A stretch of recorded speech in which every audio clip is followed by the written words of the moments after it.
Today, I'm going to walk you through how we do a pedigree in genetics. And a pedigree is used to trace a particular trait throughout a family tree or family history. So if you look at the example here, you can see that we have these circles and the squares. The squares are males, the circles are females, and when the circle or square is shaded in or dark, as you see here in black, then that means that that particular individual has that trait you're looking at. Let me walk you through an example here. So in this particular case, what we're looking at is sickle cell anemia. So that's our particular trait we're interested in right now.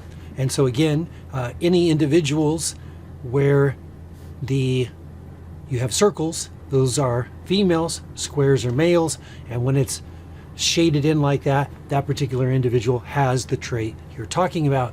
Here, we're using the letter H to represent the normal allele and lowercase h or little h to represent a person that has sickle cell anemia. So the first thing we can do is look at this and say, okay, these, since they have sickle cell anemia and it's a recessive trait, we can assume that all these individuals here have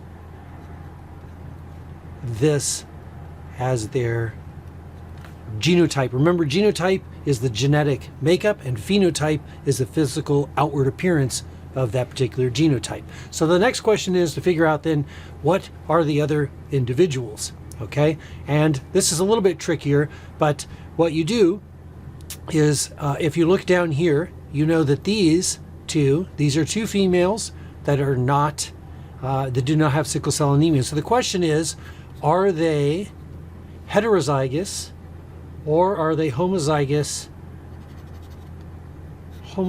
dominant? Because either one of those would give you a non-sickle cell anemia individual. So what you do is you look at their parents and you look at the offspring. So if you look over here, because these two kids here, one female and one male, because they have sickle cell anemia, if these really are their parents, then the only way you could get that is if this individual was heterozygous.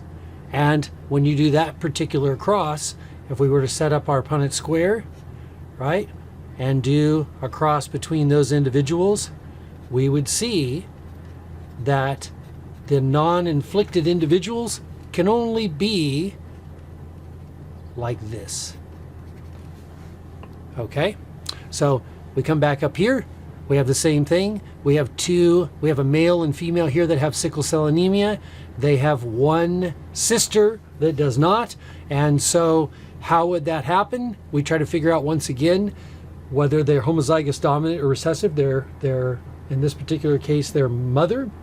And so what we do is we determine that they have to be heterozygous, because that's the only way that these two individuals could give you this plus having a non-inflicted individual like that. Okay, so that's how you work the Punnett square problems, and I hope that helps you solve the rest of them.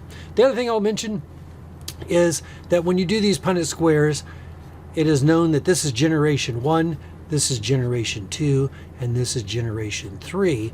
And then just to make it simple, as you refer to the individuals across this way, we use Roman numeral 1, 2, and 3 for generation, and then the individuals are numbered 1, 2, 3, 4.